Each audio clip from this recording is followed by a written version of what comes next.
So this is going to be the 3.7 beta video on implicit differentiation. And before we get to that, a couple things. Because one thing's new that I didn't realize, and I want everybody to be aware of this, and that is the schedule for November is on Canvas, but I edited that today. Next week, you have Tuesday off for Election Day, and Wednesday is a regular Wednesday. So the A children are coming in twice next week. The B children are only coming in once. So let's make that is from admin directly. So that's correct. And I gave the wrong information this morning to the first two periods. So that's been updated. And if you watch the video, then you'll be included with that. Next thing is there is an announcement on Canvas. And this is the content of the announcement. The quiz on Thursday or Friday is sections 3.5, 3.6, 3.7.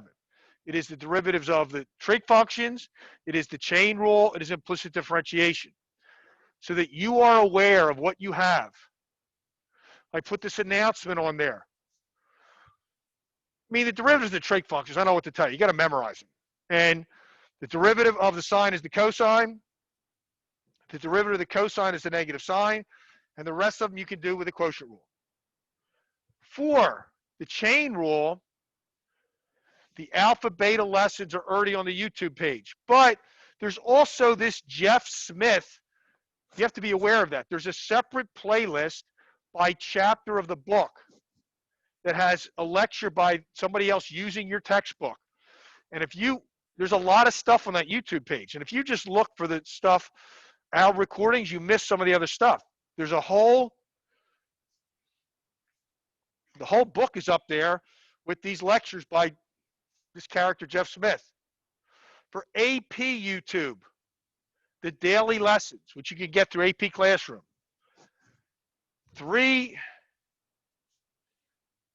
Unit 3, the first one is the chain rule. Unit 3, the second one is implicit differentiation. And you also have Khan Academy where you could just search, and there's going to be videos for the chain rule. There's going to be practice for the chain rule. There's going to be videos for implicit differentiation, and there's going to be practice for implicit differentiation. So you need to be aware of these resources as we get to the end of the week. There is no bluffing your way through the chain rule. If you do not understand what you're doing, you will not succeed at the end of the week. So you need to address that between now and then. Okay? So that's what the announcement is in Canvas, reminding you of these resources. So we're going to go to example 4 on page 159 of the book.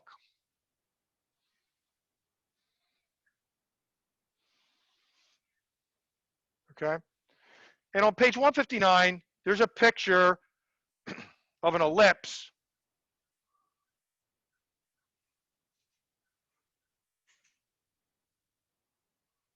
Right here. And what an ellipse is the image where the pre-image is the unit circle, and it's undergoing a scale change, and then this one's been rotated. And we're not responsible for this. We don't cover this in pre-calc anymore. But you have this relation here, and the red tangent line represents the tangent of the curve at this point are -1, 2. Okay? So how can we do that? So we have to do this implicitly. So they give you the equation of the ellipse. X squared plus a negative xy plus y squared equals 7. So we have to take the derivative. So on the left side, we have 3 terms. On the right side, we have a constant. Well, we start with the right side because the derivative of 7 is going to be 0. Now, just to point this out, on here, it's not a big deal. But when you watch the PowerPoint, well, it doesn't come up there, sorry. You just get a 0, okay? So now what? We're going to take the derivative of each of these 3 terms. The derivative with respect to x of x squared is 2x.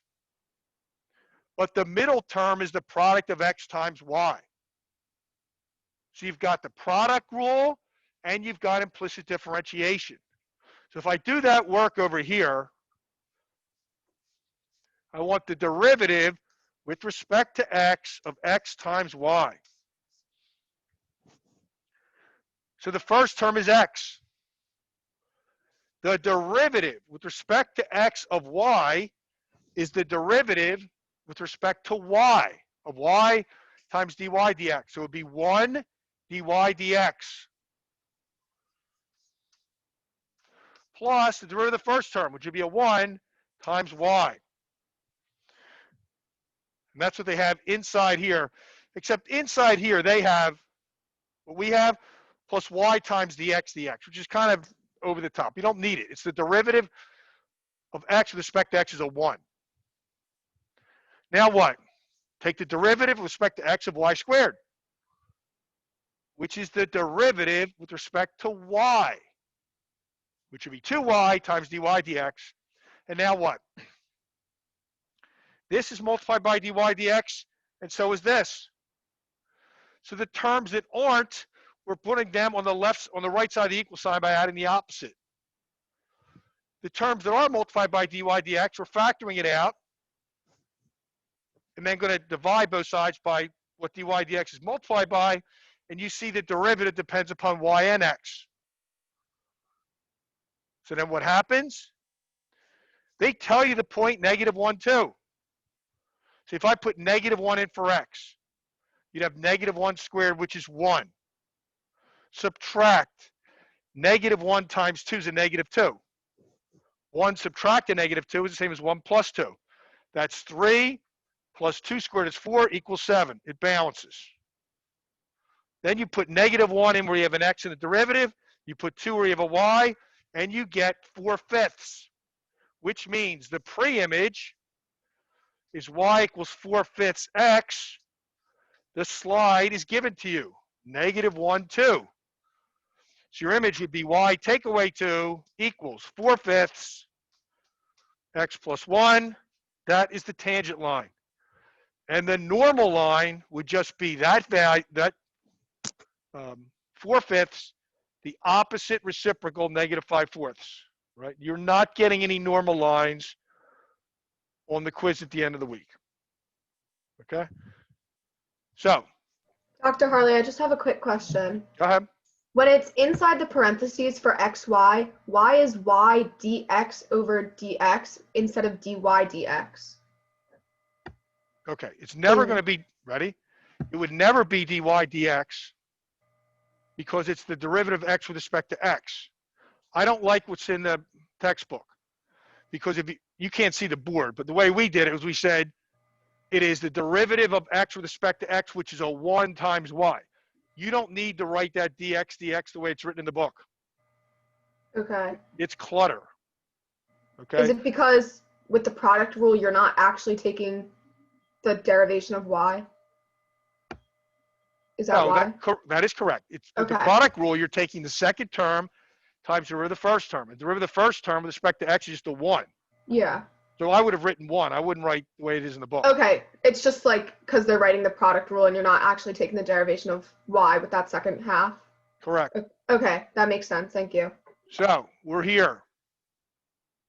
You can look at the book if you want. There's no work here on the PDF. The fact that the discriminant, you don't really cover that anymore.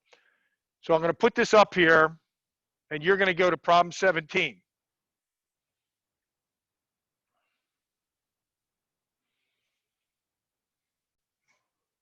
We're going to go to 17. It's the same question, except they changed the SIG ends in front of the second and third term, and they changed the constant. So let's accentuate what we did get, how much you did understand. The derivative with respect to x of x squared is 2x. Now we got the product rule. I take x, the first term. The derivative with respect to x of y is 1 dy dx. Plus the derivative of the first term with respect to x is a 1. 1y. So I didn't write it the way it's written in the book. This makes more sense to me. It's cluttered to write that dx. Subtract the derivative with respect to x of y squared is 2y dy dx, and the derivative of the right side of the equal signs is 0. So now what? These two terms do not have a dy dx. So we add the opposite of these terms to both sides, and we're there. Then x and negative 2y do have a dy dx. So we factor it out and write dx plus a negative 2y, which we are going to divide both sides by to get dy dx by itself. When we substitute the point that was given, 2, 3 was given. Where there's an x, you write a 2. Where there's a y, we write a 3. You get 7/4, which is the slope of the curve. It's the instantaneous change. So the tangent line, the parent graph, would be y equals 7/4 x, and we slide it 2 to the right up 3 by doing the opposite. Right here, that's 100% correct. The normal line would just be the reciprocal of the slope times a negative 1, which would be negative 4/7, but it would still be the same slide. The magnitude of the slide would be the same. So what you're looking at is saying, well, how far did I get? Because the work, ready? This is the work, the calculus, from line 1 to line 2. After that, it's algebra.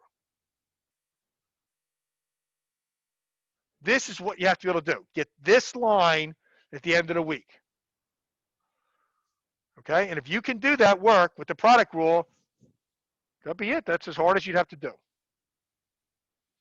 Okay? So we're going to move on to example 5. All right? Now, just so you know, on the PowerPoint that goes with this, the Google Slides, they're saying it equals 7. In your textbook, it equals 8. Who cares? The derivative of the right side is going to be a 0 either way. And what happened is, just so you understand this, the Google Slides are based on the second edition of the book. They're real helpful.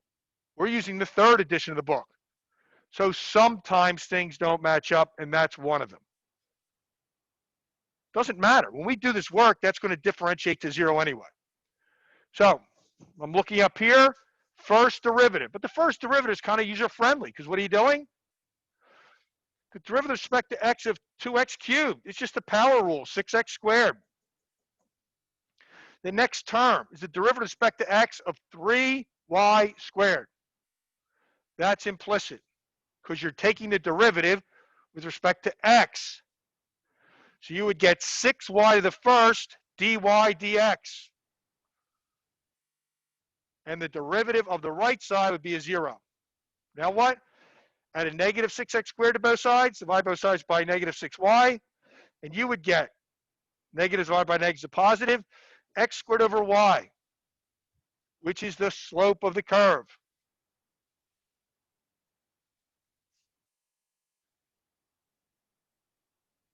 But we could take the second derivative, which for you would just be practice.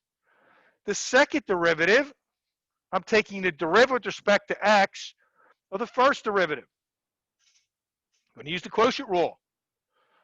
I take the y and I square it in the denominator and I paste it in the numerator.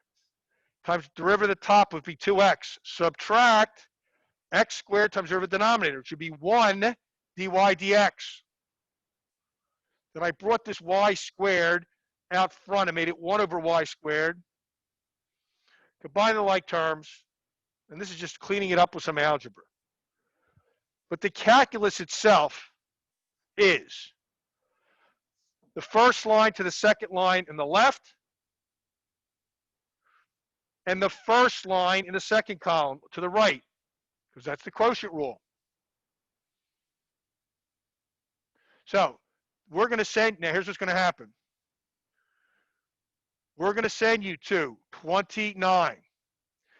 The people that are at home are going to go from 29. When you come back from doing that and we go over it, you're going to leave and go do the exit ticket on AP Classroom.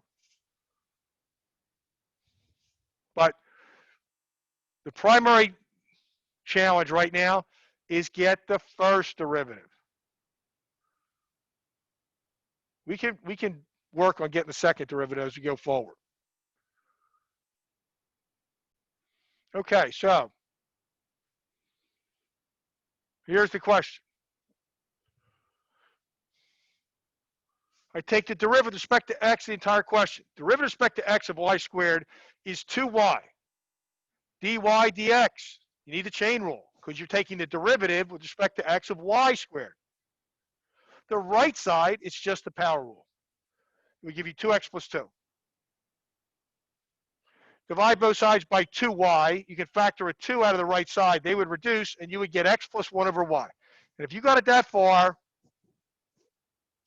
I mean, there was no product rule involved, but you're not getting a second derivative when you have to do this work at the end of the week. So then what? I'm going to differentiate this using the quotient rule. Take the denominator and square it, y squared. Paste the denominator in the top, in the numerator. Y times the derivative of the numerator, which is a 1. Subtract the numerator times the derivative of the denominator. The derivative of y with respect to x would be dy dx. And now look what happened. From here to here, where there's a dy dx, I pasted what it equals. It's the first derivative. I pasted it there, brought the y squared out front as 1 over y squared times that, and the rest of that's algebra. Well, you can look at that at your own time. The calculus is this line, is the left side, and the top line on the right column. But then the trick is this.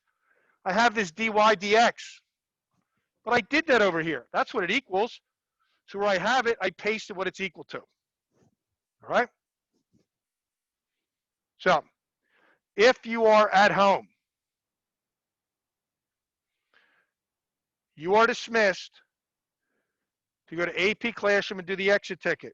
We will see you in the building tomorrow for the alpha lesson for 3.8, which is not on the quiz.